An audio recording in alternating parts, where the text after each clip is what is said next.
Então, sejam bem-vindos. Se quiserem participar conosco, se quiserem vir só quando puder, só quando der, tudo bem, não tem problema, né? Mas, de qualquer maneira, quem está vindo pela primeira vez, bem-vindos, né? Essa é uma das primeiras vezes que o grupo fala sobre o tema do aborto. Eu sou do grupo desde 2016, ele existe desde 2014, né? Mas eu não lembro assim mais ou menos quando a gente falou disso. Talvez tenha se comentado quando falamos sobre o Quinto Mandamento, quando falamos sobre o feminismo, acho que em 2018, pode ter comentado sobre isso, né? Mas que eu lembro assim, agora, né, no momento é a primeira vez, né? A gente participa, né, das Marchas pela Vida, que ultimamente não está tendo. E já visitamos, inclusive, um lar sobre essas questões, né, que é o Casa Luz, né? Exatamente, a Casa Luz. Então, assim, como vai ser o aborto, ele pode ser tratado em várias dimensões, certo? Nós podemos tratar o aborto num sentido moral, e nesse aspecto nós podemos falar de questões de fé e questões que podemos acessar com a mera razão humana, né? Que é a condenação do assassinato de um inocente. É o tema de quando é a pessoalidade humana e do assassinato de um inocente.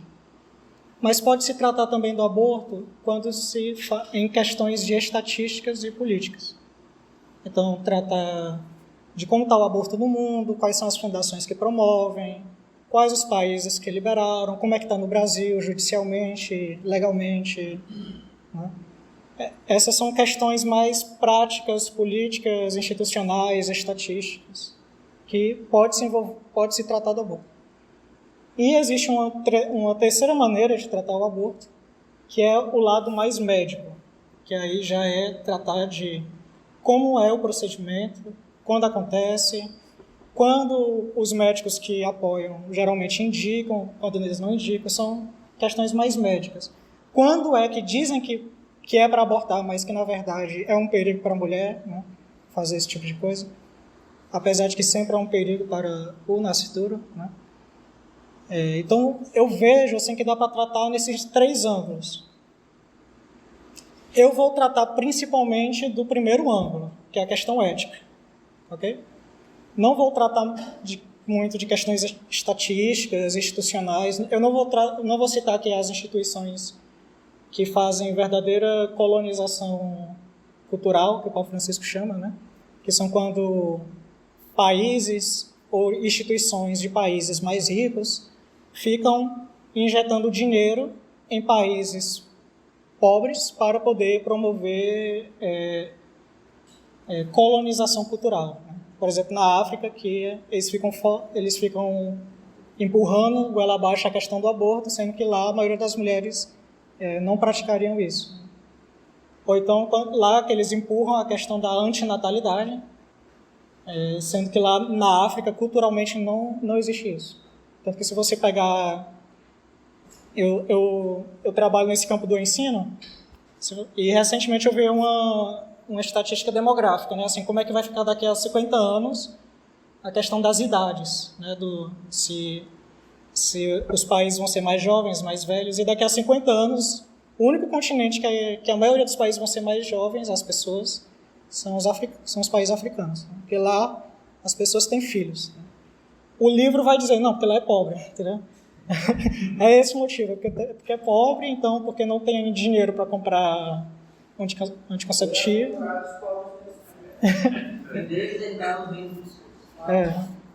Então, assim, eles não têm dinheiro para comprar anticoncepcionais, eles são pobres, e pobre faz muito filho, né? Anticoncepcional.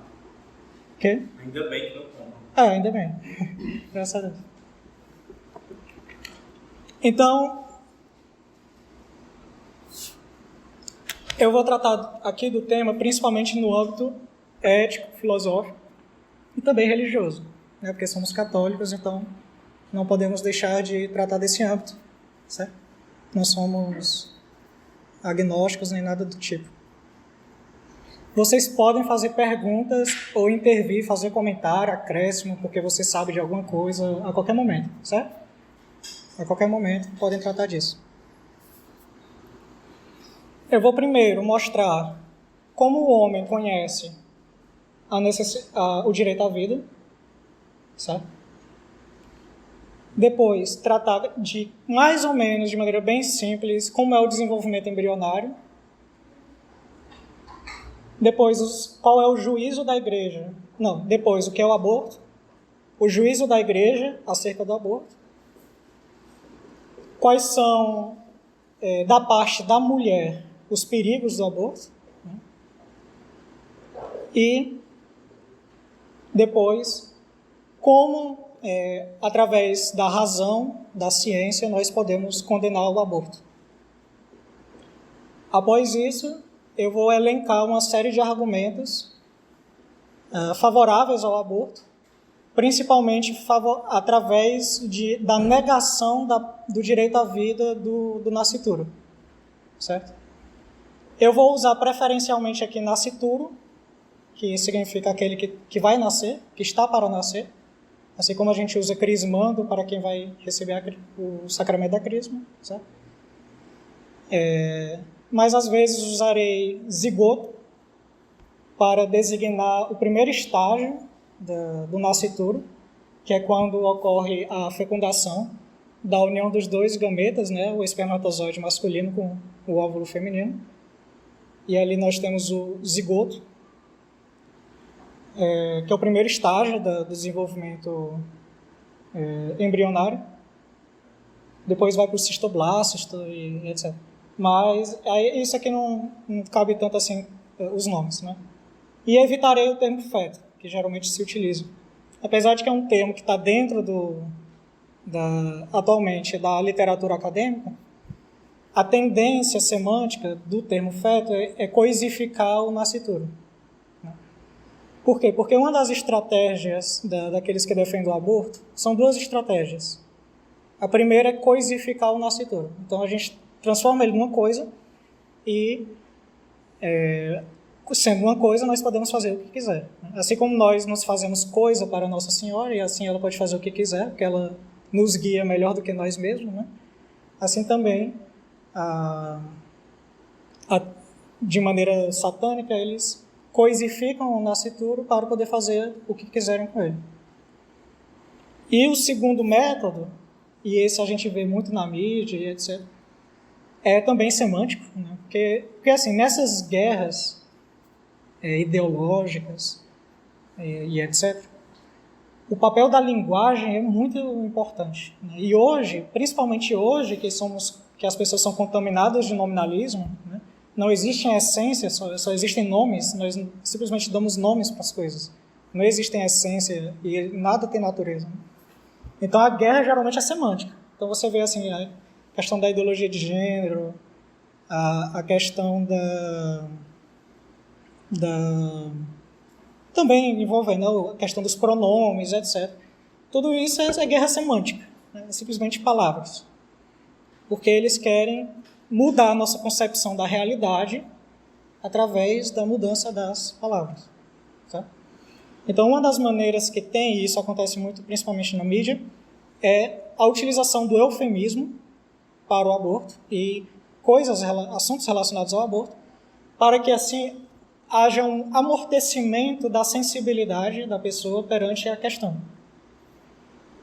Então, coisificando o nascituro e amortecendo a sensibilidade da pessoa perante a questão, principalmente tratando a questão fora, simplesmente no âmbito hipotético, mas não tentando olhar de maneira mais realista, né?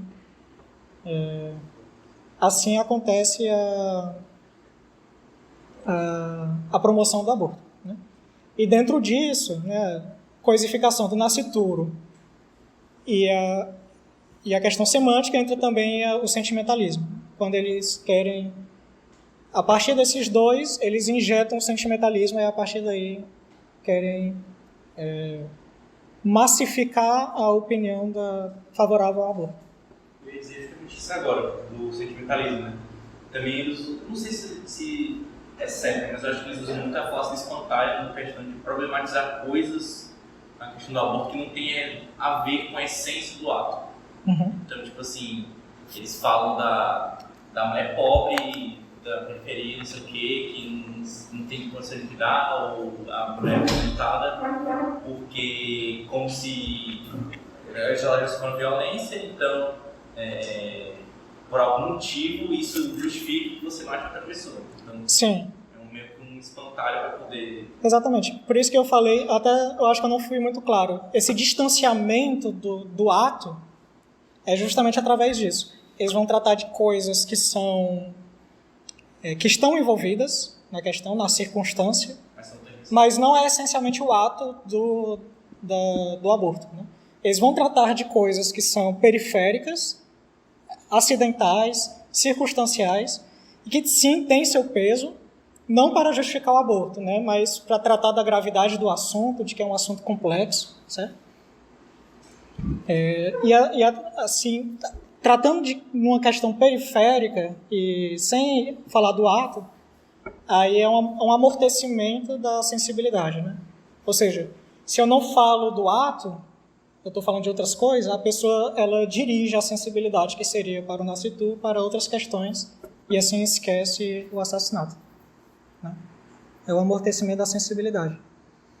Agora, assim, quem é que quer o aborto? Por que as pessoas querem isso? Essa é uma questão importante que ninguém faz, né? Ninguém que está promovendo o aborto faz essa questão. Quem quer o aborto? Quem quer? Quer falar assim, não, as mulheres querem.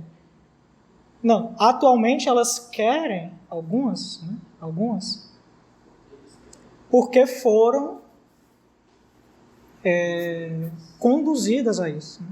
Mas quem é que quer isso? Eu tenho uma opinião, né? Eu não sei se ela não é comprovada assim, na verdade é comprovada, né? Mas é uma opinião minha. Eu acho que muito do lobby abortista é questão de lucro, certo? É questão de lucro. São pessoas que possuem empresas ligadas a clínicas abortistas e querem lucrar com isso. Tipo a Planned Parenthood, né? Ela é a grande empresa da morte, né? Que é a grande empresa de clínicas de... Eles chamam de... Saúde reprodutiva. Saúde reprodutiva, controle parental, né? O próprio nome, né? Que Parenthood Paternidade planejada. Pois é uma questão da paternidade planejada. Então, você já vê que eles já estão desviando a questão, né? Já estão desviando para amortecer a sensibilidade. Mas assim... Então, rapidinho. Então, você vê, assim, essas feministas aqui no Brasil, não, assim, esses gados que estão nas ruas e tal, né? De 16 anos e tal. Eu estou falando das mulheres que estão escrevendo livros, que quando o Fantástico vai fazer alguma coisa, é aquela mulher que vai ser entrevistada, tipo a Débora Diniz, né? Que é a grande lobista do aborto, né? A questão é, quem é que está pagando a Débora Diniz? Essa é a pergunta. Quem paga a Débora Diniz? Débora Diniz é financiada. Isso é fato. Débora Diniz é financiada. Então, quem financia a Débora Diniz? Certo? Então, as empresas abortistas querem isso. As multinacionais querem isso para quê? Por que a Amazon paga para a mulher fazer uma viagem e abortar fora do país, que é proibido? Ou ao menos quer fazer isso. Eu não sei se ela já pratica isso, mas ela quer fazer isso, a Amazon, né? Porque se a mulher não tem filho, ela não precisa parar de trabalhar. Entendeu? E tem a questão também de mão de obra. Eles querem o seguinte, querem 3 coisas. Querem lucro através das clínicas de aborto. Segundo, querem desfragmentar a família, né? Tornar a família cada vez mais dependente de 2 empregos. Cada vez mais dependente de 2 empregos. Formais, né? Não estou falando de emprego informal, tipo costureira, né? Ou uma agrônoma, ou qualquer outro trabalho que as mulheres fazem, né? Costumeiramente. Eu estou falando de trabalho formal, carteira assinada, ter que ficar diante do chefe, etc. O que é que eles querem? Eles querem desfragmentar a família porque assim temos mais mão de obra. E a mulher, assim, independente do marido e da família, os divórcios, né, cada vez mais frequentes, e com certeza é uma das causas do aumento de criminalidade, é o divórcio. Os divórcios dão duas coisas, dão a mão de obra e consumidores. Uma família, ela compra para a família. 2 divorciados são 2 famílias, certo? Então é mais gente, são mais casas, certo? São mais casas, mais mais TVs, mais geladeiras, né? Então assim, o desfragmento, né? A mulher também que não precisa estar numa relação com o marido para poder decidir o financiamento da família, né? Os 2 estão totalmente independentes um do outro, né? Assim, uma coisa assim bem individualizada e liberal, né? Uma coisa liberal isso. Então assim, a mulher e o marido vão começar a comprar coisas sem o mútuo consentimento. Se você não precisa de mútuo consentimento, então vão ser mais coisas que vão ser possíveis comprar, né? Se você não precisa de mútuo consentimento. O consentimento da mulher perante o marido perante a mulher. Enfim, esse foi a colher de chá que eu dei sobre a questão política, estatística, essas coisas, né? Agora não vou mais falar disso. Talvez só um pouco, mas agora a gente vai descer. Na verdade, não vamos descer, vamos subir para questões vamos subir para questões mais fundamentais. Primeiro, toda pessoa tem o direito à vida. Eu acho que isso é um consenso. Era para ser, mas não é. Certo? Mas, a princípio, é um consenso de que toda pessoa, vejam os termos, toda pessoa tem direito à vida. Toda pessoa tem direito à vida. Por isso que os animais são comidos e mortos sem problema moral para as pessoas, né? O fim do homem, ele é superior ao animal, por isso que o animal pode ser utilizado, o fim dele pode ser utilizado como meio para que o homem possa sobreviver e louvar a Deus, né? O cachorro, com seu latido, ele já louva a Deus, né? O homem, ele pode ser utilizado o cachorro para louvar a Deus de modo superior, por isso que os animais podem ser utilizados como meios. Isso é só uma palhinha, né?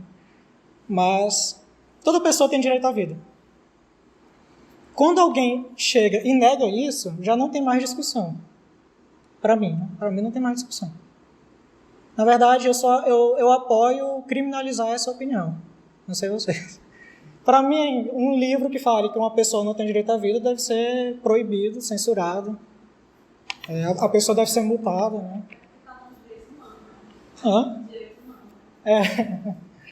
Então, para mim é isso. Não sei vocês. Mas uma pessoa que fala que uma pessoa não tem direito à vida, o Estado deve cair em cima dela. Engraçado que ela tá viva, né? Mas a questão por que eu estou falando isso? Porque os abortistas, os mais inteligentes, eles defendem isso, que as pessoas têm direito à vida. O que é que eles vão falar? É porque o nascituro, o embrião, não é pessoa. Por isso que ele não tem direito à vida. Entendeu? Eles vão negar a pessoalidade do nascituro. Iago, eu nunca ouvi falar disso. Eu sei, você não ouviu falar disso porque a discussão aqui no Brasil é pobre. A discussão aqui no Brasil é baixa. Porque enquanto os autores internacionais estão falando de pessoalidade, no Brasil está falando de vida. Ninguém seriamente discute se o embrião é ou não a vida. Ninguém seriamente discute. Eu vou citar aqui abortistas que falam claramente que o embrião é a vida humana. Porque isso aqui não é discutível. Aí eu vou falar, é uma vida humana, sim, mas não é uma pessoa. Ele vai separar a natureza humana da pessoalidade. Aí eu vou mostrar por que isso é impossível. E quais são os problemas envolvidos nessa questão. Até porque para a ciência, a célula já é vida. Exatamente. Não, então, qualquer pessoa que vai estudar... você pega um livro do 5º ano, Fundamental 1, 5º ano, e vai estudar a vida em ciências.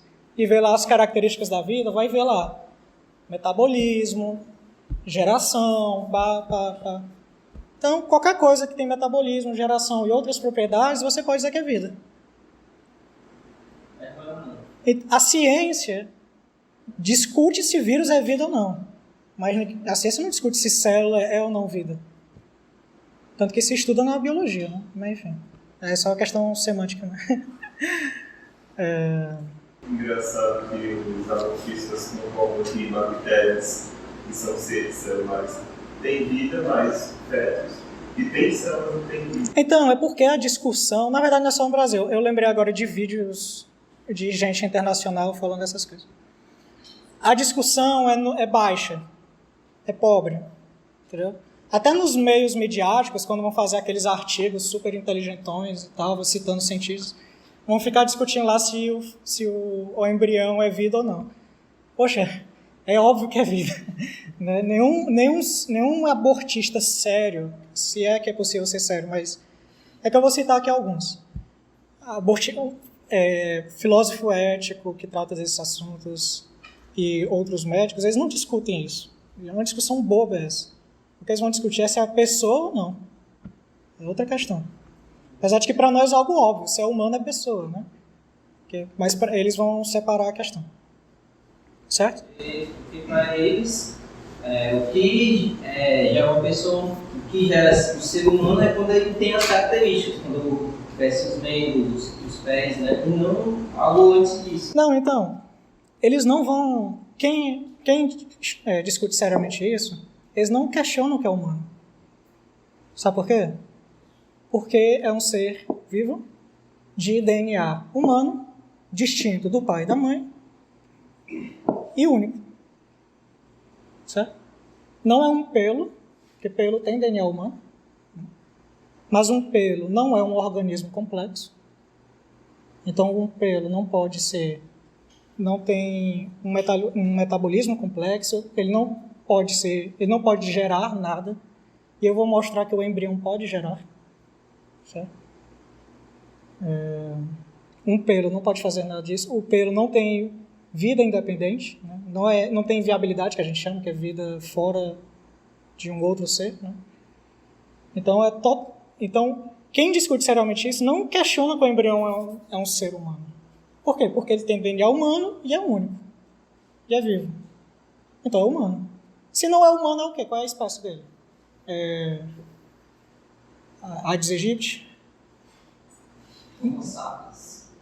Não é. Tem que... Todo ser vivo, né, todo ser vivo tem que ser enquadrado em uma espécie que está dentro de uma fila. E aí onde é que vai enquadrar se não é humano? Então, assim, quem discute seriamente isso não fica com esse papo de se é humano, se não é, se é vida, se não é, porque isso é papo de gente ignorante. Isso é papo de gente ignorante. Né? Vamos falar logo aqui de maneira bem clara, certo? Pois bem, nós, seres humanos, nós temos a capacidade de conhecer, e isso eu já repeti tantas vezes que já é banal, né, para vocês, mas nós podemos conhecer o que a gente chama da realidade do ser, né, aquilo que existe. E conhecendo o ser, o homem pode conceber o bem e o verdadeiro, que são ideias imateriais. Né? Além disso, ele tem consciência. E, aliás, ele só pode conceber o que é bom ou verdadeiro, e o próprio ser, né? Algo que os animais não conseguem, porque os animais só conseguem intuir o que é sensível. Eles não conseguem conceber ideias abstratas, porque eles não têm consciência. Né? Então, todo homem ele é consciente. E conhecendo o bem, ele consegue perceber que existem coisas que são convenientes para a sua natureza e coisas que não são convenientes para a sua natureza. E esse é o primeiro fundamento da moralidade humana. Que todos os homens, desde o seu início e em todas as épocas, e isso é universal em relação ao indivíduo, porque todas as pessoas têm, em relação ao tempo, porque todas as pessoas de todas as épocas tiveram, e é universal em relação ao lugar, porque todas as organizações humanas tiveram isso. A consciência que existe algo que é bom para nós e algo que é mal para nós. E um exemplo, a morte é má para nós e a vida é boa para nós. Comer é bom para nós, não comer de modo a afetar a minha vida é mal para mim. Por que eu falo de afetar a vida? Porque não comer veneno é bom para mim, comer veneno é mal para mim, é um mal para o homem. Então o homem ele consegue perceber que existe uma relação nos seus atos, que a realidade de um ato ser bom ou mal para a sua natureza. E esse é o primeiro fundamento do princípio da moralidade. Se você me perguntar, Iago, qual é a primeira lei moral que o homem conhece? De todas. É essa. Que a gente chama de primeiro princípio prático, né? Deve-se fazer o bem e evitar o mal. Todos os outros princípios éticos e morais se fundamentam nisso. Deve-se fazer o bem e evitar o mal. E como nós agimos para o bem ou para o mal de modo consciente, nós chamamos isso de um ato moral. O que é um ato moral? É quando eu busco o bem ou evito o bem através de um ato consciente. E todos os atos conscientes almejam bem ou evitam bem. E geralmente quando evitam um bem é porque concebem um outro bem. Seja ele aparente, como uma fruta que é venenosa, mas parece apetitosa para alguém. É aparente para ela, né? Mas na verdade é um mal, então ela vai comer aquilo. Ela faz um ato mal, mas foi buscando um bem aparente. A realidade do pecado também é essa. Nós tiramos Deus da hierarquia da bondade e colocamos outra coisa em cima, que é o bem aparente. Então, a questão da ordenação dos bens. Eu estou resumindo assim, um curso todo de ética para você assim, né? Também, ele deve falar sobre isso, com certeza. É que tudo isso que eu estou falando são princípios da ética. Todo o estudo que vocês vão fazer de ética sã, eles vão falar disso, que é a ética tomista, né? A ética tomista ela trata disso.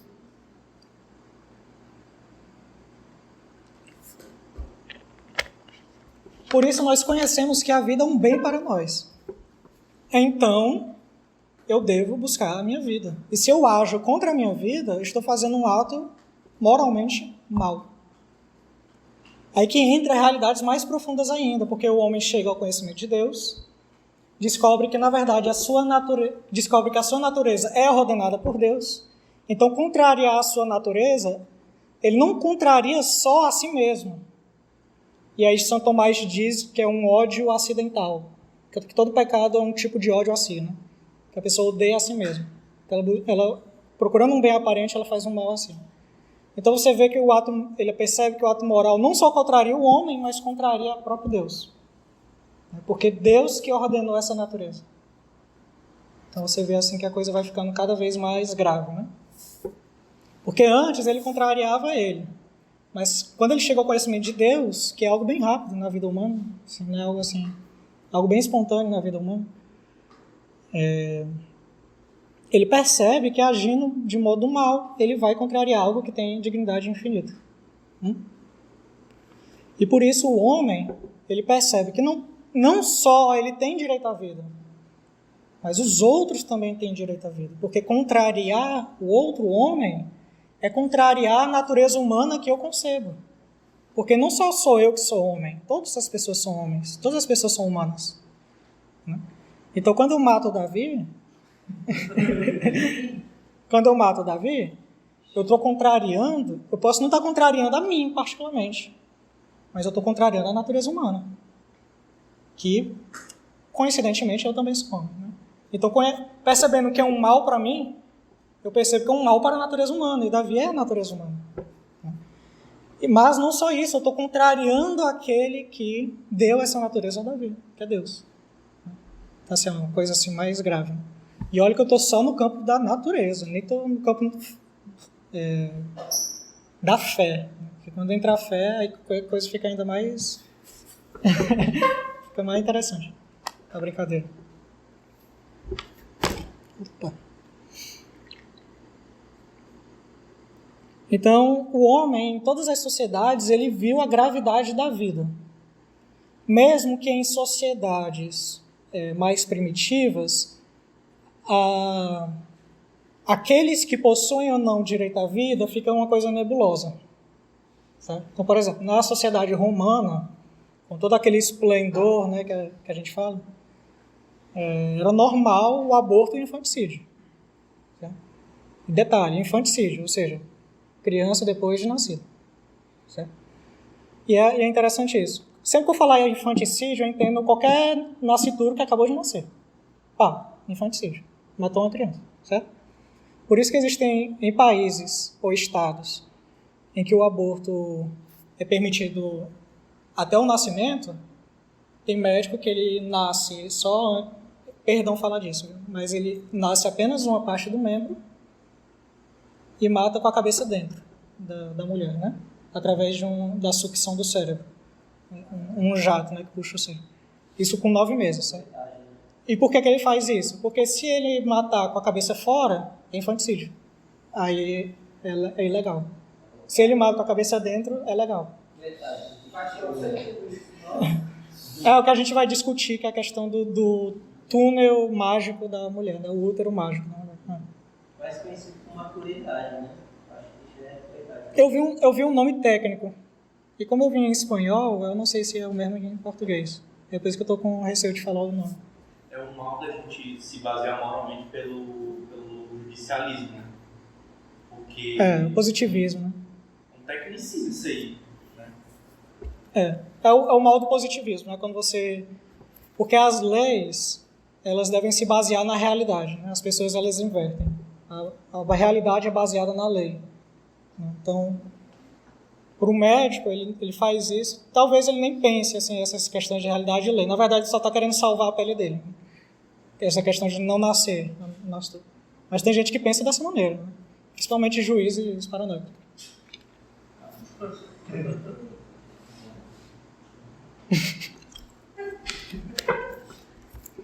Então, para não... Eu estou delongando um pouco.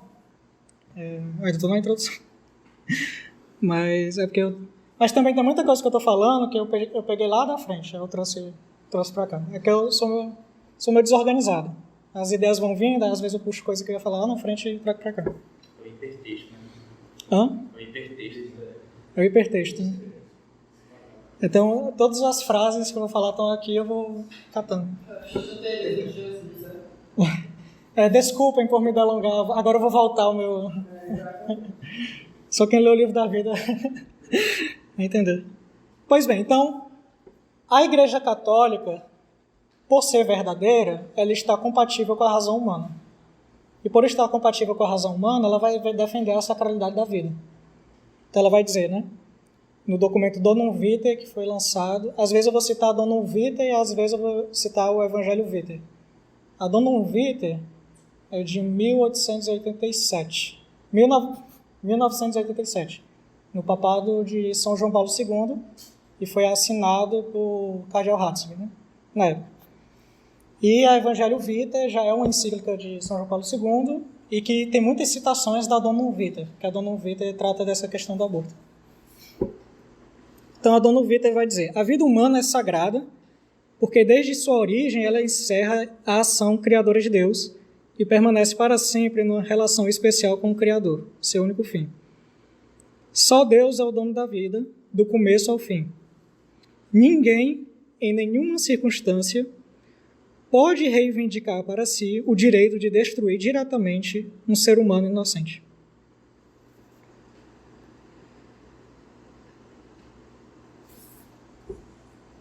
No desenvolvimento embrionário, a gente tem 3 propriedades interessantes. Né? Talvez a Joana, que fez o curso do Padre Lodge, deve ter visto. Porque, na verdade, tem 3 fontes aqui, certo? Vou citar aqui. Eu tenho um manual de bioética feito pelo Padre Lodge, que tem na internet. Ele mesmo botou. Eu utilizei a Donum Vitae, tá? A Donum Vitae e a Evangelho Vitae. Então, são 5, se considerar esses 2 documentos. Eu usei um manual de bioética, que o nome é Princípios Fundamentais da Bioética, do Padre Fuentes, do Miguel Fuentes, do Instituto Verbo Encarnado. Tem aqui no Brasil, mas o padre é argentino, porque é fundado na Argentina, né, o Instituto. Okay? Tá. Pode botar aqui na frente. Para quem não sabe, isso aqui é um nascituro com 12 semanas. É uma réplica real. Aqui no Brasil se discute o aborto com 12 semanas. E a DPI, sei lá o quê. 3 meses. 3 meses, né? Mas tem que falar na linguagem grávida, né? Então, 12 semanas. Vou deixar assim mesmo. Vou deixar assim. Então, princípios fundamentais da bioética. Recentemente foi publicado no Brasil pelo Centro Anchieta. Acho que foi o Centro Anchieta que publicou. Mas eu usei o PDF em espanhol, porque como é recente o português, aí eu tive que pegar o PDF em espanhol, que é o original. Também uma série eu utilizei de um artigo que foi feito por um conhecido meu, um advogado chamado Gabriel Arruda, que ele listou uma série de... Ele fez o favor de listar os argumentos abortistas, né, cada um. Aí, e trazer alguns autores que tratam dessa questão. Então, são as fontes que eu utilizei. As fontes envolvendo ética tomista não dá para citar, porque já é de estudos anteriores meus, né? Não é para essa formação, algo que eu já construí, aí é difícil citar. O desenvolvimento embrionário tem 3 propriedades. A coordenação, em todo o processo, desde a constituição do zigoto, que é o primeiro estágio embrionário, né, com a concepção. Produz-se uma sucessão de atividades moleculares e celulares dirigidas pela informação contida no genoma. Então, todo o desenvolvimento embrionário, ele já está de modo potencial e coordenado no genoma. Certo? Então, tudo, até a infância, né, já está tudo ali programado. A cor do cabelo, tudo. A cor do cabelo é besteira, dá para pintar depois. Mas tudo ali, que vai constituir seu cérebro, tudo está ali programado já. Também temos a continuidade. O que é a continuidade? O mesmo zigoto que foi concebido é o mesmo que vai nascer. A gente tem uma continuidade substancial, ou seja, o mesmo sujeito no estágio. E por isso que é possível falar de estágios embrionários, porque é o mesmo sujeito. E isso é a questão mais crucial da argumentação da pessoalidade, né? Porque a pessoalidade é algo da substância, do sujeito. É o sujeito que é pessoa. Né? E esse sujeito que é pessoa, você vê uma continuidade no seu desenvolvimento. Você não vê uma mudança substancial. Iago, o que é mudança substancial? Por exemplo, uma folha que foi queimada e se torna carbono, uma folha. É uma mudança substancial, foi de folha para outras coisas, para gases, compostos e gases químicos.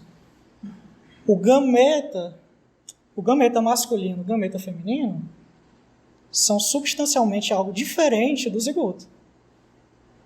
Tanto é que são DNAs diferentes. Na verdade é o mesmo, mas é diferente porque um complementa o outro. Né? Então, a união do zigoto com o óvulo nos dá uma mudança substancial ali.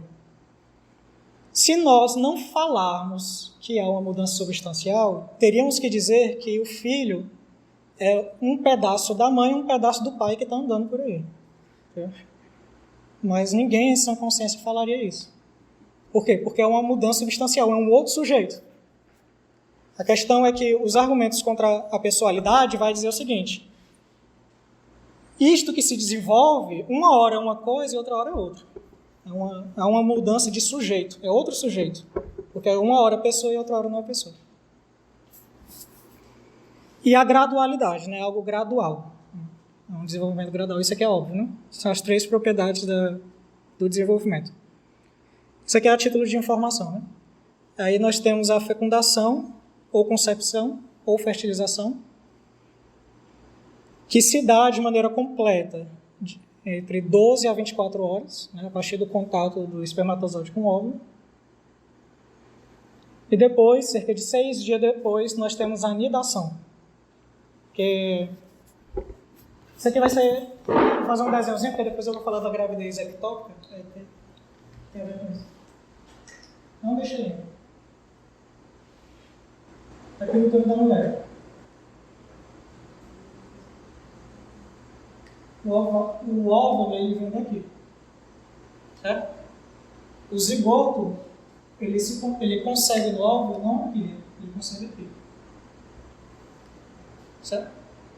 Aí a partir daqui, o zigoto vira citoblastos, blá, blá, blá, vai se desenvolvendo e ocorre a anidação. Eu não sei exatamente o local, mas é por aqui. A anidação é quando... Na parede do útero. Hã? Na parede do útero. Isso. Quando o embrião ele cola na parede do útero. Alguma coisa errada, João? João aqui que é mestre em enfermagem. Alguma coisa errada? Nada. Certo? Iago, por que tu falou da anidação?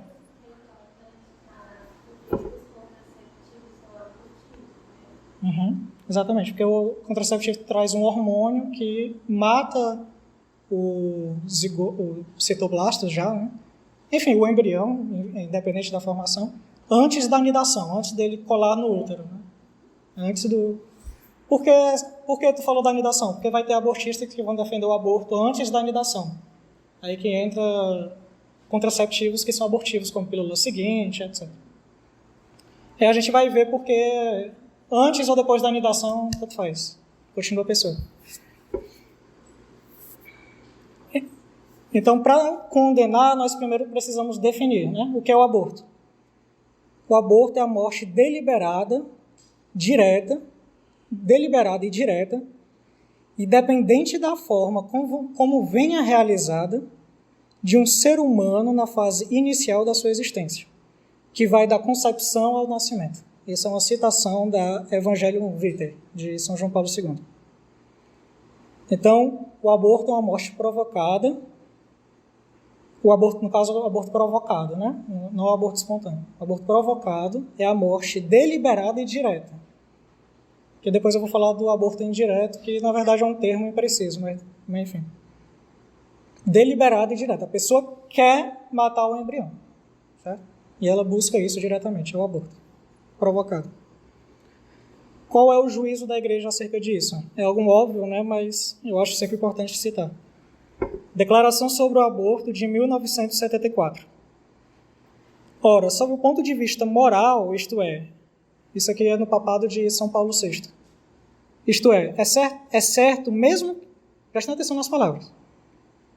Ora, sob o ponto de vista moral, isto é certo mesmo que porventura subsistisse uma dúvida concernente ao fato de o fruto da concepção ser já uma pessoa humana. Ou seja, mesmo que houvesse dúvida se é ou não pessoa humana, é condenável. É objetivamente um pecado grave ousar correr o risco de um homicídio. Então, o que a igreja diz? Ela diz assim, São João Paulo II já parece apontar já para a pessoalidade, né? Mas em 1974, a igreja fala assim, isso, São João Paulo II é década de 80, né? Tem uma citação dele que me parece ele apontando para a pessoalidade do nascituro desde a fertilização. Tanto que eu mandei um e-mail para o padre Lloyd perguntando se já é magisterial essa questão. Então, mesmo que houvesse dúvida que o embrião não é pessoa, houvesse uma dúvida, mesmo assim é um pecado grave matar aquele ser vivo, humano. Por quê? Claro, se é humano é pessoa, né? Aquele ser vivo. Vou dar um exemplo. Um bombeiro, ele é chamado para um prédio. E existe o risco de ter alguém lá dentro. Ele pode deixar demolir aquele prédio? Alguém pode chegar e demolir aquele prédio? Por quê? Porque é o risco de ter uma pessoa. Se tem uma cidade abandonada e a prefeitura vai querer fazer Nós estamos usando cada exemplo criativo. Vai querer fazer uma usina hidrelétrica lá, precisa inundar a cidade. ela pode fazer isso sem ter a certeza de se tem alguém lá, sei lá, um morador de rua, alguma coisa assim, que está abrigado na cidade abandonada? Não. Por quê? Porque se existe a hipótese, a dúvida de que há uma vida humana, ou seja, uma pessoa, é moralmente grave atentar contra essa dúvida. Por quê? Porque quando nós estamos diante de um pecado grave, de um possível pecado grave, uma dúvida de um pecado grave, não se comete aquilo. Certo? Não se comete. Então, se mesmo que nós tivéssemos a dúvida se o embrião é pessoa ou não, o zigoto é pessoa. Não, eu falo logo zigoto, porque antes do zigoto é gameta, né? Então, se tivermos dúvida se o zigoto é ou não pessoa, mesmo assim, é um atentado, é um possível homicídio, e por isso é uma grave violação da moralidade humana. É como se você tivesse... Não, vai ser impreciso, porque é porcentagem, né? Imagine que você tem algo que você tem 50% de chance de ser pessoa e tem 50% de chance de não ser. Aí você vai jogar na roleta russa ali para ver se mata ou não uma pessoa. Não existe isso. Não existe isso. Agora, algum abortista fala disso? Não. Porque é aquelas questões. No discurso massificado, eles não tratam do problema essencialmente. Eles vão amortecer a sensibilidade, mudar o foco da discussão para questões periféricas e coisificar o nascituro.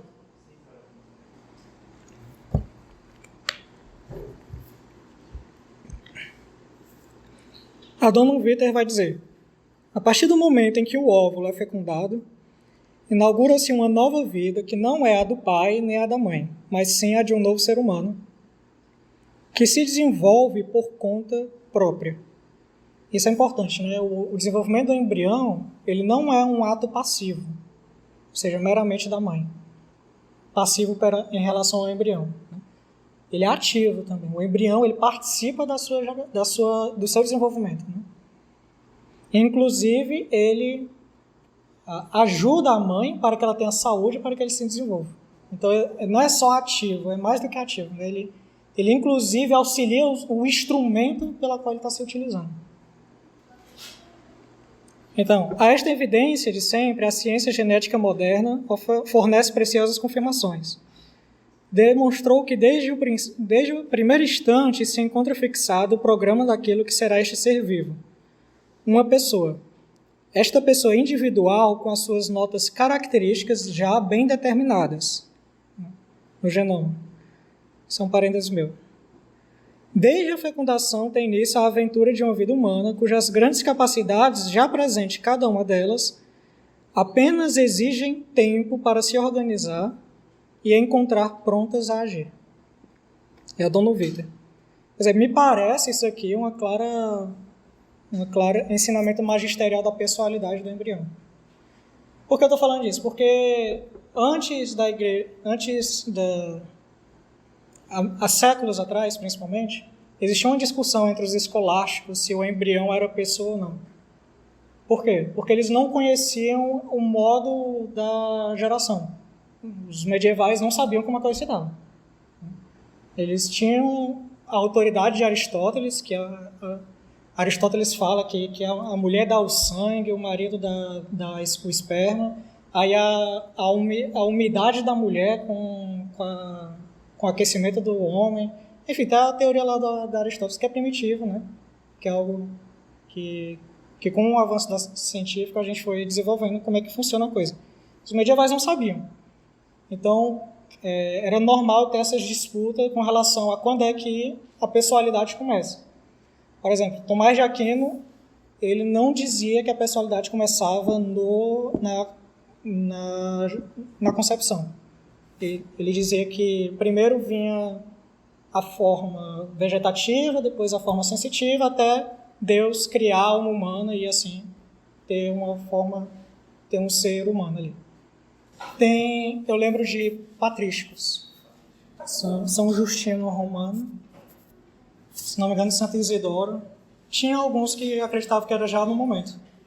Mas, independente do momento em que Deus cria a alma humana, ou seja, no momento que a alma humana é criada, naquela época, né, todos os escolásticos e a igreja, desde a época patrística, desde a época apostólica, era contra o aborto.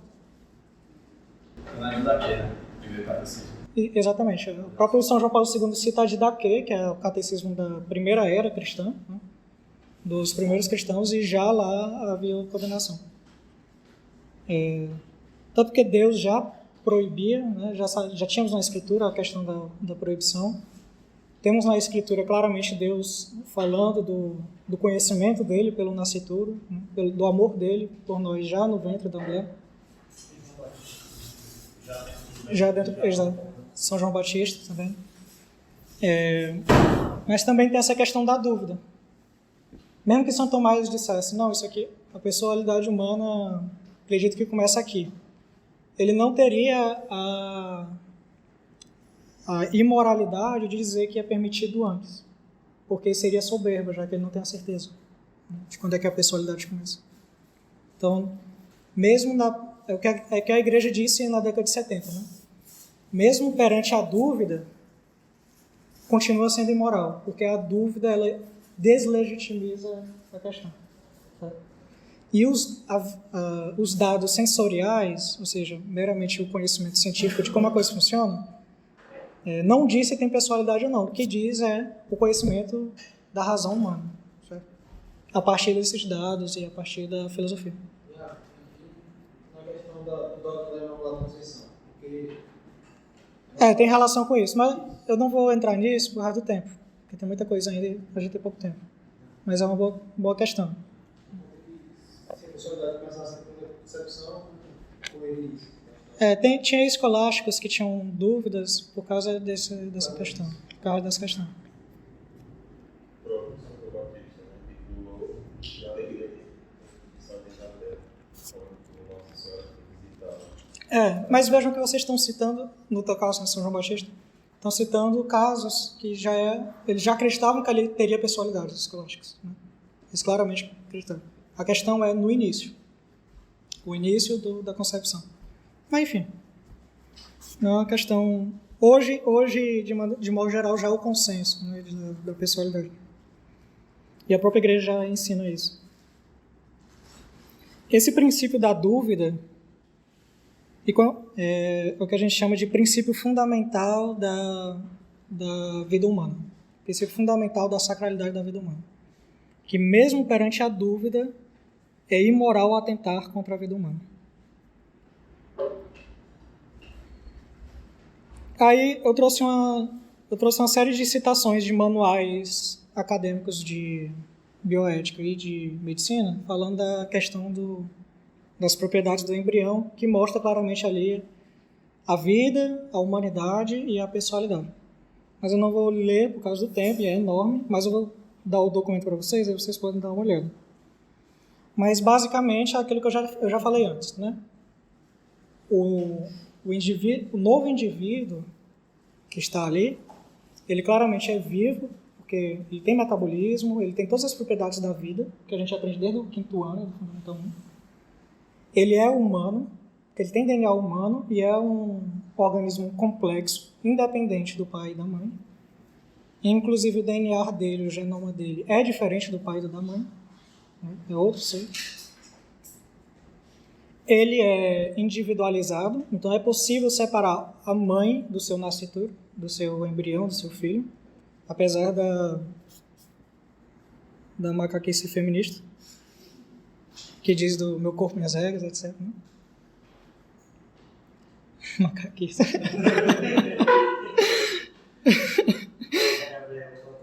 gente vai ser preso.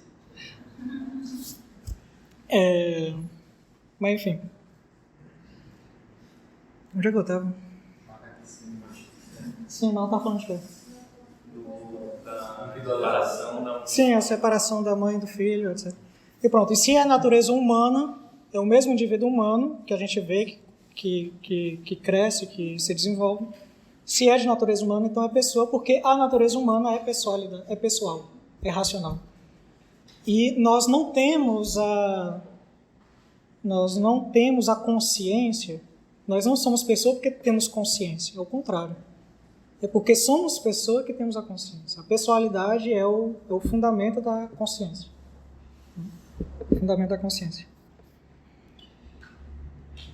Para a mulher, a gravidade do aborto tem problemas físicos, né? Principalmente quando é criança. Tem problemas físicos para a criança. Tem problemas psicológicos. E aí eu botei a lista aqui do problema psicológico, mas eu não vou citar, mas vai estar no documento. Que é a questão da síndrome pós-aborto, né? Sentimento de culpa, depressão e tal, tudo que é produzido psicologicamente após o aborto, é algo muito comum. Também tem a questão da relação com a família, a relação com o pai, né? Nos países em que não exige consentimento parental do pai. Enfim, tem várias questões envolvidas. Agora vamos para os argumentos dos abortistas, né? Os primeiros argumentos são os mais absurdos. Do mais absurdo ao mais sutil. Obrigado. Mais sutil. Mas é tudo macaquice. O primeiro argumento é o de que alguém, eu nem vou falar embrião para vocês verem o problema.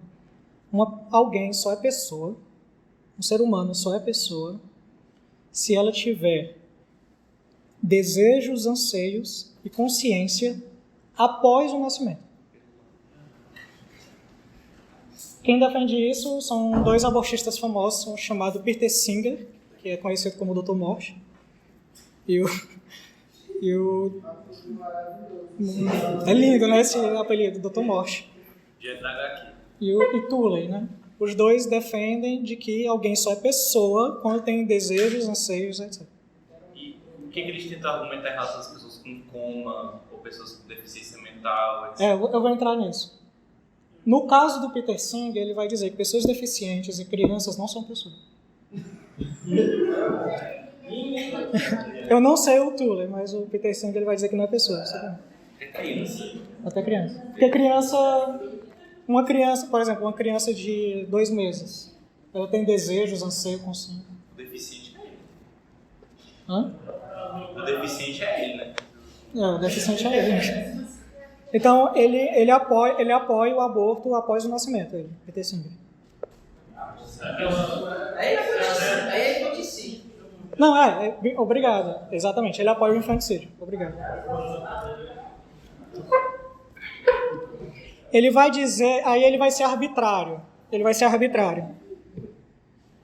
Eu não lembro agora, é porque o Tuley e o Singer, eles vão dizer que é após uma semana e após um mês, que não pode mais. Entendeu? Agora eu não lembro quem foi dos dois. Um deles vai dizer, não, após uma semana, porque depois de uma semana nenhum pai quer matar o filho. Esse é o argumento, né? Bem macaco, né? O argumento.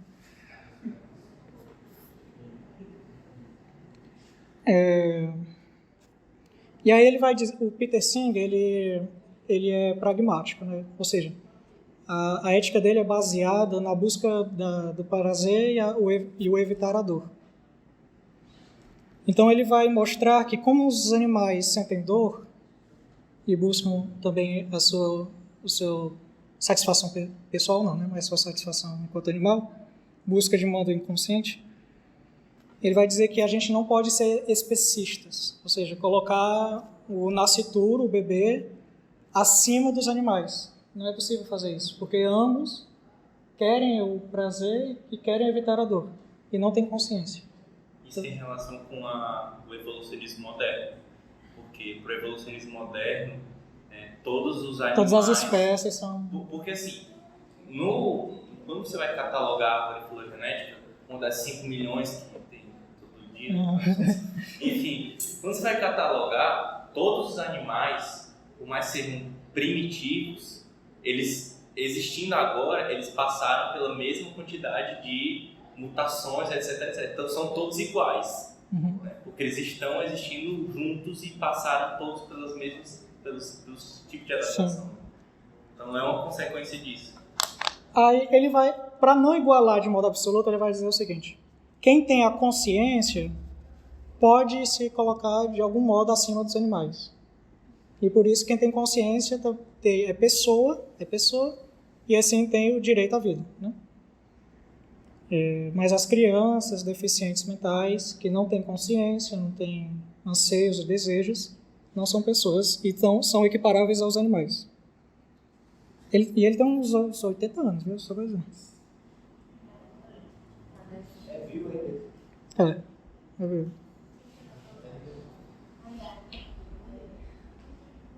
Então, quais são os problemas dessa concepção? Primeiro, as exceções dele são arbitrárias, porque ele vai colocar assim, não, mas a consciência, ela tem que ter o aparato dispositivo, ele tem que ter a atividade da consciência, ela deve ser imediata. Então, por exemplo, uma pessoa que está com sono, se eu mexer ela acorda. É uma atividade da consciência imediata. Um nascituro não, então não é imediato. Então, aí ele vai, por que ele vai fazer isso? Para a gente dizer agora que quem está dormindo não tem consciência e agora a gente pode matar ele, né? Mas aí ele vai dizer não. Quem tem consciência imediata não pode matar. Aí a questão é, por quê? É arbitrário. Por que ele botou isso? Só para não ter o problema de envolver pessoas dormindo. Para não matarem ele enquanto está dormindo. Então, muitos dos argumentos são arbitrários. Tem coisa assim... Por exemplo, eu vou citando aqui, vocês vão ver como é arbitrário. Temos o testemunho da primazia moral dos seres humanos sobre os animais, né? Se a gente tiver um bebê e um macaco, a gente vai salvar o bebê antes do macaco, né? Mesmo que ele não tenha desejos, anseios, sei lá o quê. Por quê? Porque o ser humano vê a distinção do valor da vida, né? Quê? Em tese. Não, todo ser humano vê. Todo ser humano vê. Se todo ser humano consciente vê a diferença. Por isso que é moralmente errado quando eles fazem isso. Se eles não tivessem consciência, não seria moralmente errado. A questão é porque... Aí ele fala do especismo, né? Mas por que o especismo é errado? Não tem motivo. Ele só bota lá como lugar retórico. O problema também, a consciência é um dado interno. Como é que a gente vai determinar quando é que o bebê tem ou não consciência? Eles falam, não, 1 mês, 1 semana, lá, o pai não vai querer matar o filho depois desse tempo, não sei o quê. Mas é totalmente arbitrário, né? Quando é que eu vou saber que um bebê tem anseios, desejos e consciência? Não dá para saber, porque é algo interno.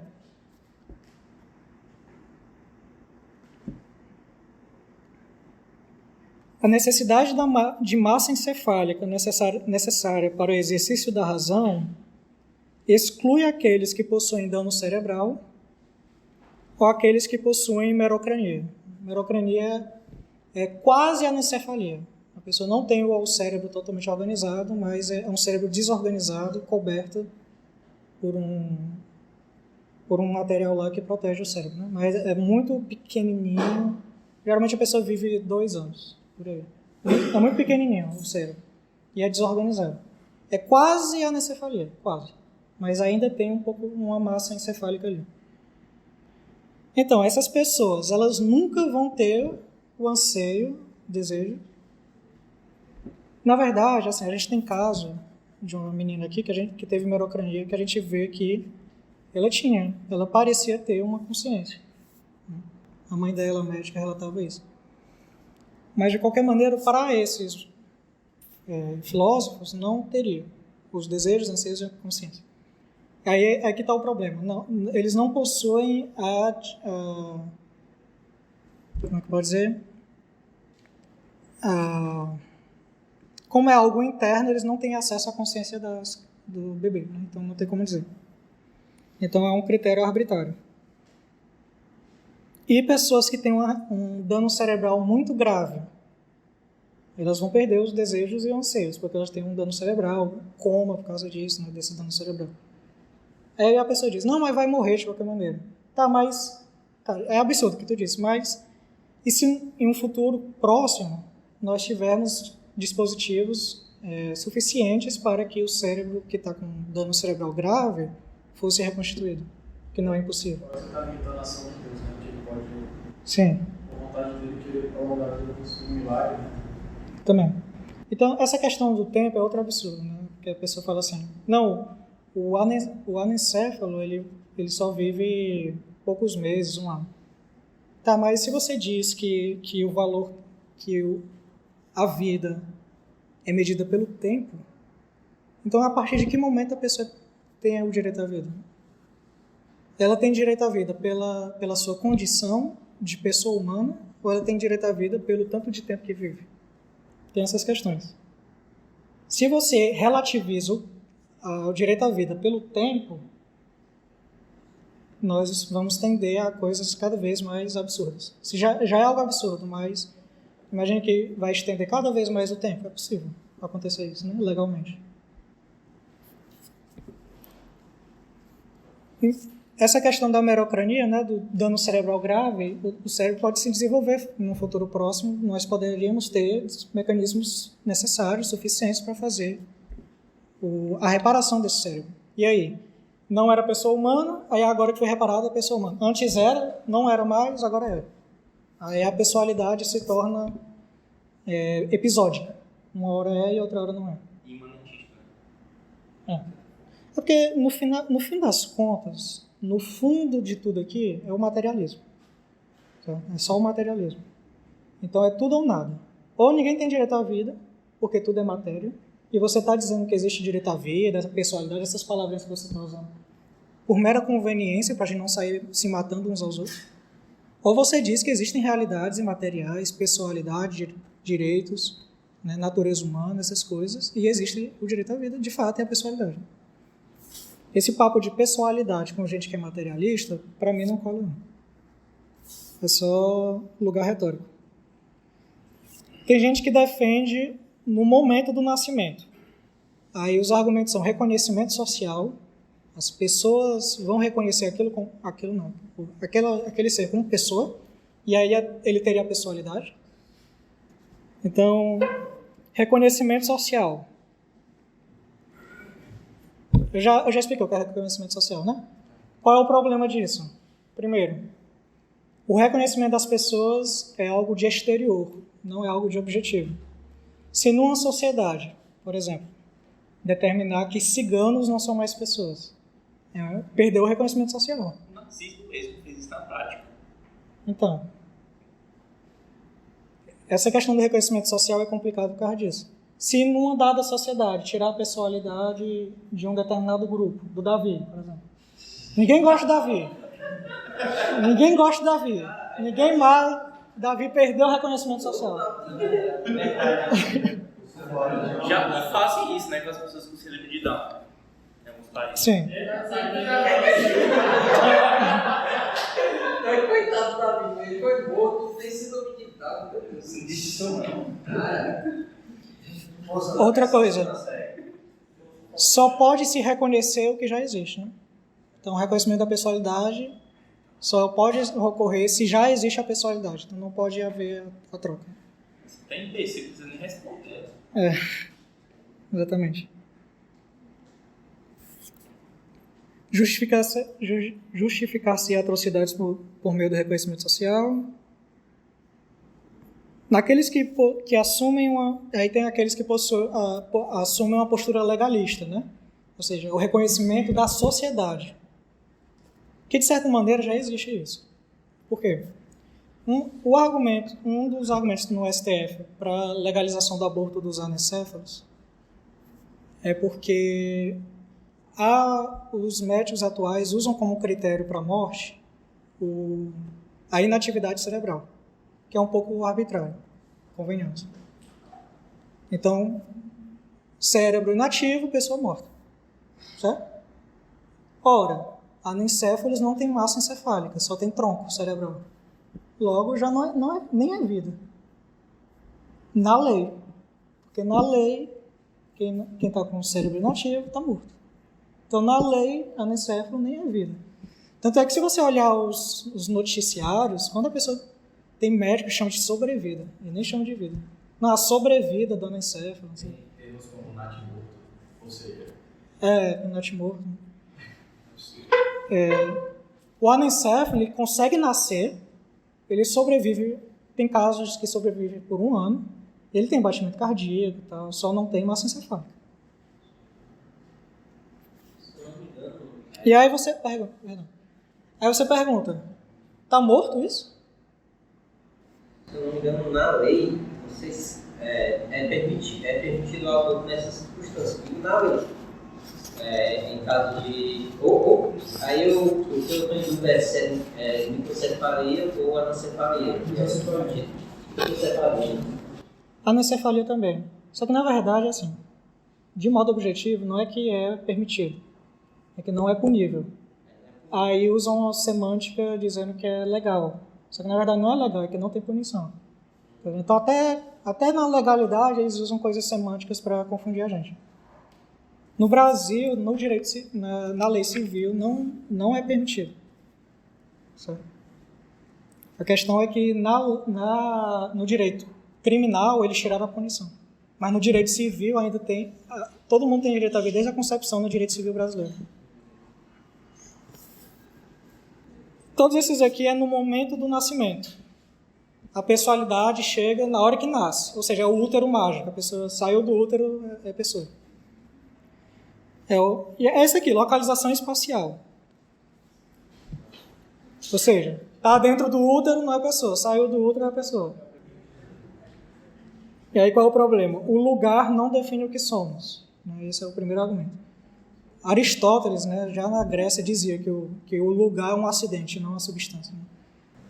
É que vocês veem que é coisa arbitrária isso aqui. Isso aqui é meramente retórica, certo? Engraçado que isso permite a gente pensar que seria possível, por exemplo, sair de um lugar e virar-se uma outra pessoa, de certa forma. Sim, Tipo assim, sair daqui, tenho essas características, aí eu saio, aí eu viro mulher.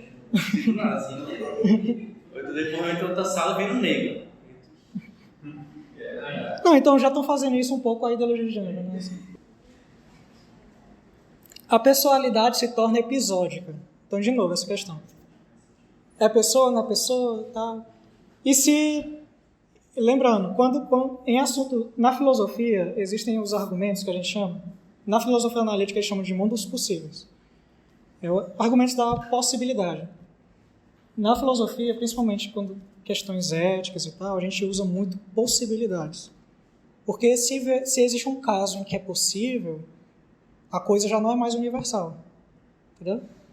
Então, por exemplo, se a gente prova que nós podemos conceber num mundo possível um ser humano que é consciente e não tem alma, então é possível que o homem não tenha alma. Né? Aí qual é o argumento? Que não existe nenhum mundo possível que o homem tenha consciência e não tenha uma realidade material. Né? Então, necessariamente o homem tem alma. Então, na filosofia tem essas coisas. Então, existem muitos argumentos possíveis. Imagine o seguinte, o bebê nasce, mas por algum motivo ele retorna ao útero. Ele não era pessoa, se tornou pessoa e deixou de ser pessoa. Então, a pessoalidade se torna episódica. E o critério da separação. Ou seja, a partir de que exato momento ele se torna pessoa? É a partir de que sai 2 centímetros do corpo? É quando sai 5? É quando sai tudo? É quando corta o cordão umbilical, quando não corta? É uma coisa... O critério da separação se torna arbitrário. Aí que volta aquele aborto de que o médico só tira o corpo todinho e deixa a cabeça, né? Pois é. O argumento da forma humana. Para ter a pessoalidade, tem que ter forma humana.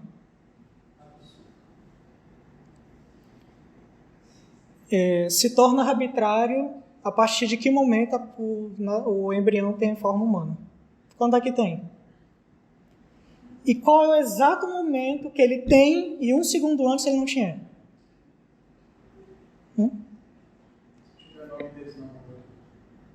Exatamente, era o que eu ia falar agora. E no caso das pessoas já nascidas e que por acidente ou por genética tem má deformação, quando é que essas pessoas têm uma formação que poderíamos dizer humana e quando é que não tem?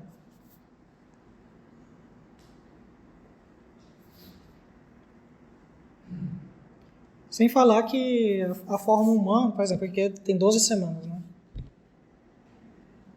É porque aqui é o argumento das pessoas que defendem no momento do nascimento. Né? Aqui não nasceu ainda. Ele já tem os dedos separados, os pés, né? Você consegue reconhecer o nariz. Isso aqui não é forma humana? O Juan é forma humana?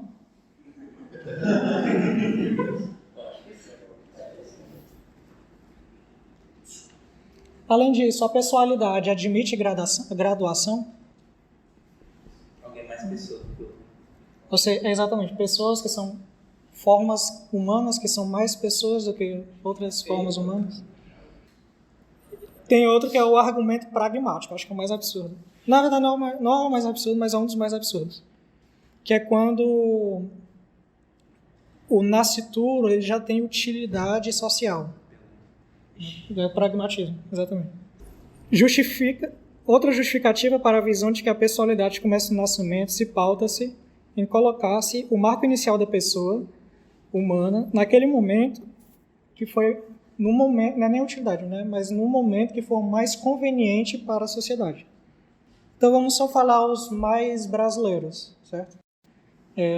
Questão do sentir dor, é o argumento que a gente mais ouve por aí no Brasil. O nascituro até tanta semana não sente dor. Certo, existem pessoas que têm uma doença genética e não sente dor. A pessoa é cheia de cicatriz, porque ela não... A pessoa cheia de cicatriz, tá fritando peixe, né? Fica queimando o braço e não percebe, porque não sente dor. A pessoa. Além disso, uma pessoa em anestesia deixou de ser pessoa humana? Aí a gente pode voltar para os insetos. Os insetos sentem dor. Eles têm direito à vida? São pessoas? Eles vão dizer, não são pessoas e tal. Por quê? Eles vão dizer, não, tem que ser pessoa humana e sentir dor. Então o critério mais fundamental é ser humano, não é sentir dor. A dor é algo acidental, né? A humanidade.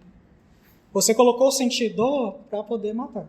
Não foi... Eu achava que esse argumento da dor era algo arbitrário, né? Eu achava que esse argumento era mais, tipo assim, excludente de imoralidade, né? Tipo assim, não senti dor, então, não fez mal, né? Então, essa é a questão. A primeira coisa que eu falei, toda pessoa humana tem direito à vida, né? Então, se a pessoa nega isso, já não tem mais discussão. Você está dizendo que uma pessoa um inocente não tem direito à vida, né? É isso. O outro, a questão da formação do cérebro. A questão é, quando é que forma o cérebro? Quando é que o estágio do cérebro termina? Né? Que tem todo um caminho. Além disso, é por causa da natureza racional que nós temos cérebro, não o contrário. É porque somos humanos que temos cérebro, e não o contrário. Temos cérebro porque somos humanos. A realidade mais fundamental é a natureza. Depois, as propriedades da natureza, né? Outro argumento é a anidação, por último, né? O argumento da anidação. São dois. A anidação, ela só poderia se abortar só após a anidação. Por quê? Porque a gente só sabe que alguém está grávida com a anidação, porque a anidação ela desenvolve hormônios, que agora eu esqueci o nome, eu sabia, HTCP, não é? HCG? Pronto, beta-HCG. Obrigado aí. Que permite a identificação da gravidez. Só que, aí eles vão dizer, anidação, então, nós só descobrimos a gravidez com a anidação, então é permitido matar antes da anidação. A questão é, a anidação é só local, aí volta a questão do local, né? E outra, antes a gente não descobria com a anidação, antes a gente descobria com o movimento do bebê, que é só muitas semanas depois. O movimento do bebê identificava a certeza da gravidez. Aliás, e se nós futuramente identificarmos algo que é anterior à anidação e que permite reconhecer a gravidez? Então, assim, são argumentos bem frágeis e eu espero que vocês tenham gostado da formação. Terminou um pouco abrupto, né? Mas olhem que eu acho que os principais argumentos. Se faltou algum, é uma cabeça.